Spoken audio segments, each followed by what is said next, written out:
My daughter Lily, who just turned 7, had been buzzing for weeks about her school's annual show and tell extravaganza. It wasn't just a simple show and tell, it was a chance for the kids to present something they were truly passionate about. While other kids were planning to bring in their pet hamsters or a cool rock collection, Lily had decided she wanted to demonstrate how to make a friendship bracelet. She'd spent hours on YouTube, watched countless tutorials, and was actually quite good at it. She even had a little kit with different colored threads and beads ready to go. I thought it was adorable and encouraged her fully. It showed creativity, patience, and a desire to share a skill. That's how these events are supposed to work, right? Letting kids explore their interests and build confidence.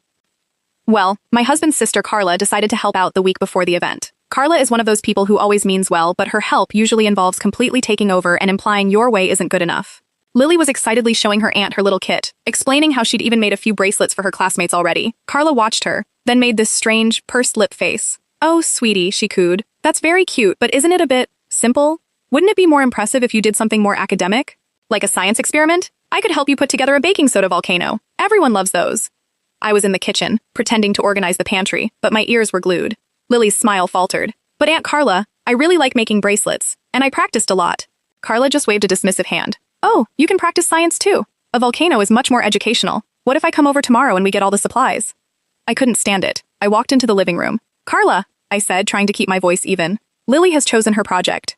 She's put a lot of thought and effort into it, and I think it's a wonderful idea." Carla turned to me, her eyes wide with feigned innocence. "Oh, I'm just trying to make sure Lily shines. A friendship bracelet is hardly going to impress the teachers. She'll be overshadowed by all the real projects."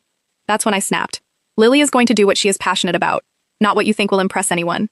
Her real project is something she genuinely enjoys, and that's exactly the point of show and tell, not to turn it into a competition based on adult expectations.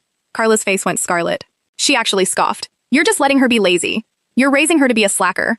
I told her point blank, "If you can't support Lily's choices and respect our parenting, then you don't need to be involved in her school events at all." My husband Mark came in then, drawn by the raised voices. Carla immediately started tearing up, claiming I was being utterly unreasonable and shutting her out. Mark looked confused. "What's going on?" he asked.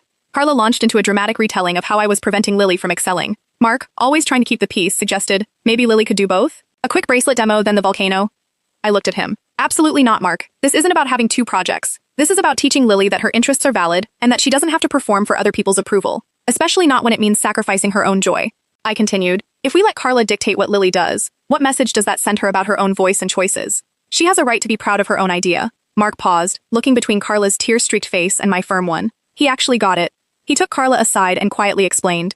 Carla, however, refused to see reason. She kept texting Mark for days, demanding that I apologize for undermining her help, and saying Lily would thank her later. An apology for encouraging my daughter to be herself, from a grown woman who thinks she knows better than a 7-year-old's genuine passion.